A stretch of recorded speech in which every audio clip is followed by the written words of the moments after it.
mid 20, 25, 22, 27, in this age, for example, I'm asking you, like, if I'm very down in financially and I have broken heart with some relationship, I don't have money because I lost my job or like my business.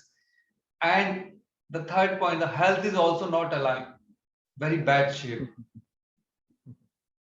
The so these kind of circumstances, it's very, very tough. So how we can enhance and cross these hurdle in these age group. So I want your opinion on this because it's a very important topic.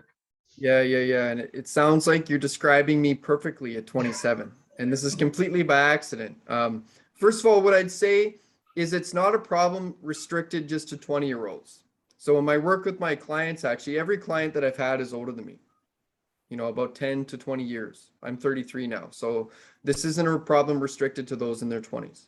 Now, that being said, what do you do when you're facing these kinds of challenges? And like I mentioned before, it sounds just like me at 27. And there's lots of stuff out there being very prescriptive. Do this, think positively, be grateful for your life. And I think all that stuff is wonderful. Okay. Now, that being said, however, it's really difficult to implement those things when you genuinely don't feel good and you don't have a lot of hope or optimism for the future. And so what I personally did and what I would recommend is leveling where you are with a sense of compassion and optimism. So it's been proven in the literature that having compassion for yourself helps to build your personal self-efficacy or your confidence. And that's a really important skill to have when you're not doing well financially, physically, or spiritually, or mentally. Because confidence is going to give you a bit of a drive to do something different to help improve the quality and circumstances of your life. And so have compassion for yourself first. That's a practice. It isn't easy. Okay. There was a post I made on LinkedIn a few weeks ago, and it was very, very direct statement. If you don't like where you are, you're not a tree, move. And I say, I don't really like that because you don't just move that easily. You can move sort of branch by branch, leaf by leaf, twig by twig, root, piece of the root by piece of the root. And so start small. Cultivate self-compassion. Be well aware of your strengths and be thankful for your strengths and remind yourself of your strengths, but also be aware of your weaknesses, areas you'd like to improve, things you would like to, things you would like to, again, improve and become better at or simply address. But when we develop this awareness of both, and again, it's been proven in the clinical literature, we become more forgiving and accepting of everything that we have. And that resistance to what's ever happening to us at the time creates all the suffering that we have.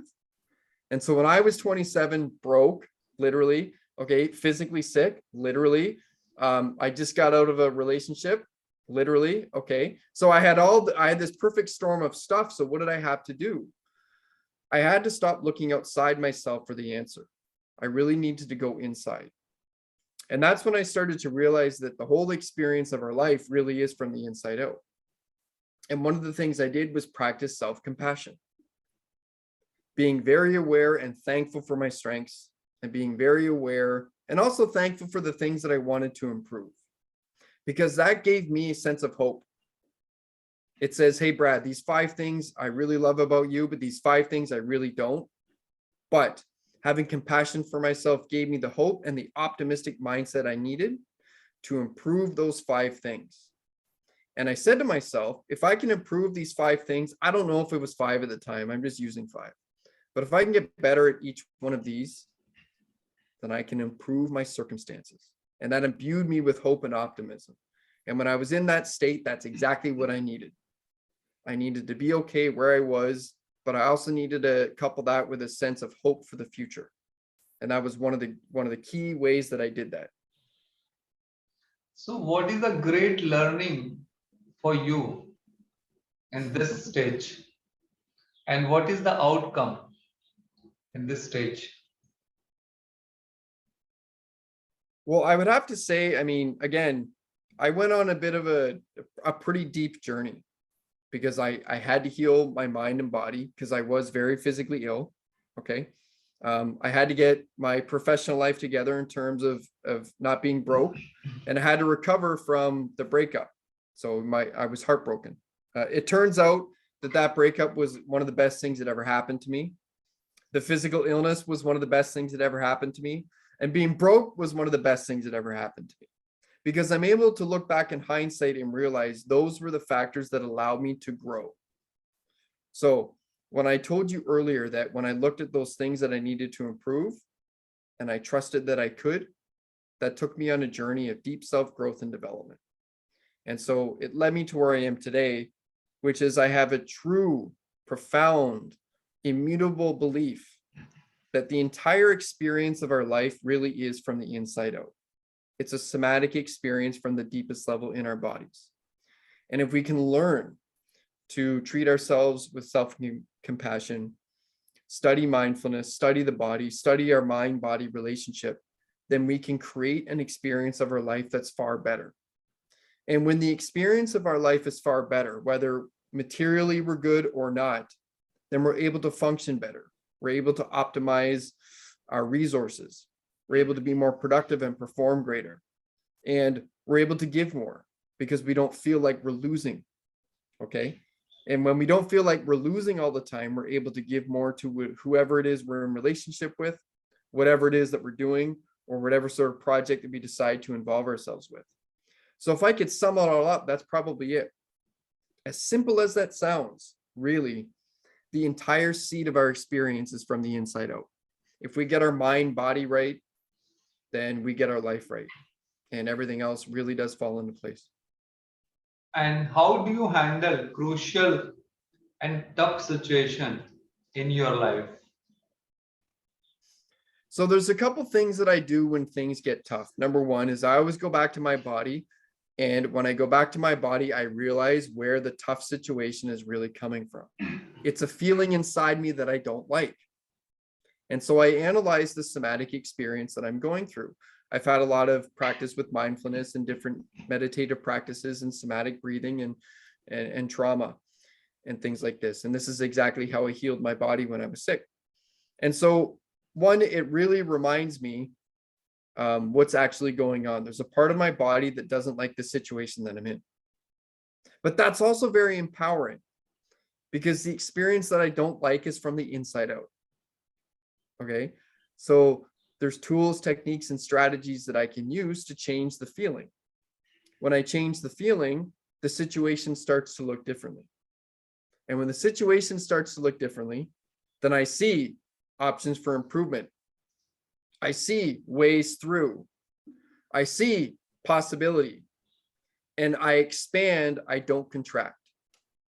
And I think after having done this practice for so many years, specifically deeper meditation work, is that when we feel threatened or stressed or challenged, our world contracts.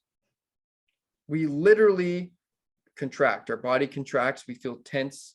We focus on the problems and our world becomes small. And it's a natural response to a perceived threat. We tighten up, our mind focuses, our body tenses because it's sort of fight or flight or freeze response when we have perceived challenges around us. But when we learn to live from the inside out through our body, we can recognize those state changes and realize that that's happening inside of us, not outside of us. And when we can change the state of our mind and our body, then again, the situation starts to look differently. And our world begins to expand. And we see possibility, ways through, solutions. We become creative and innovative. And this has happened so many times in the past year for me, Raj. This isn't theory. This is practice. Okay. And so I always go into the body and I try to give myself a long-term context. Will this matter in 2 years? Will this matter in 6 months?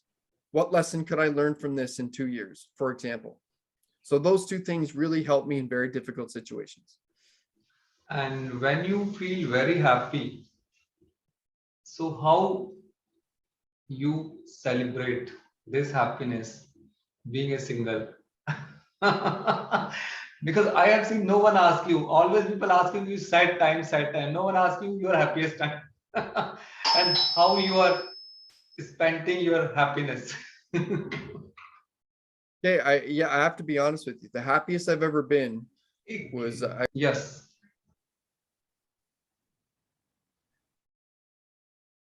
so the happiest I've ever been was when materially I had almost nothing.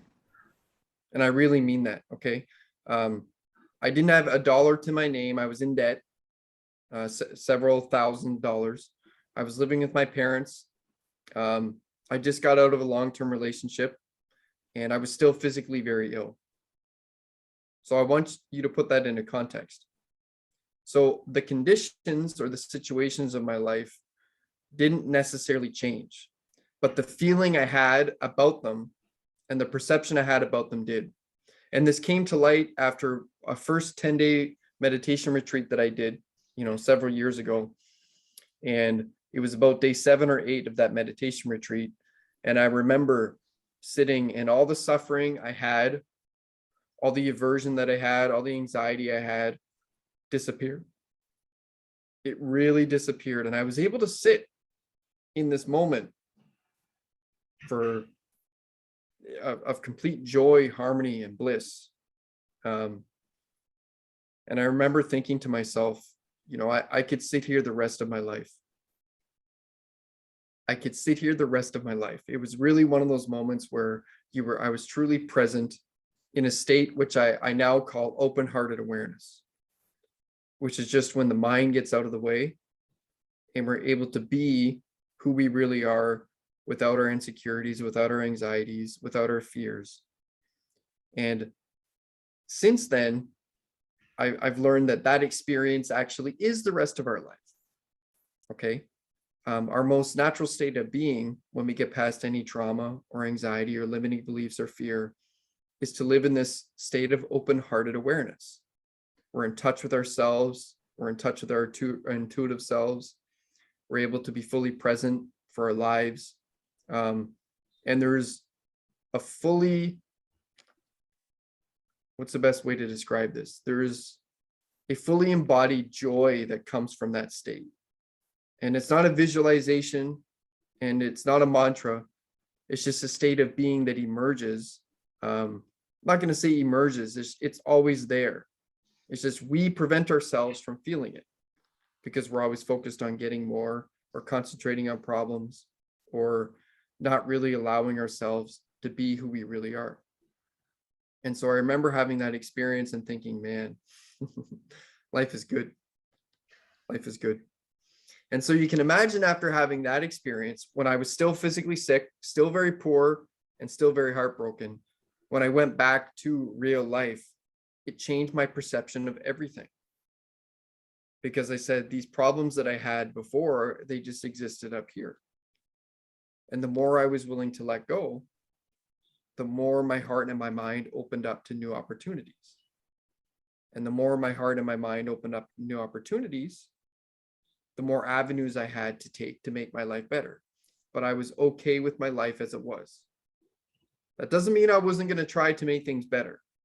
But the key distinguishment here was I was okay with the way things were. Therefore, I wasn't suffering nearly as much anymore. And so that was a really revolutionary turnaround for me. Thank you. Welcome.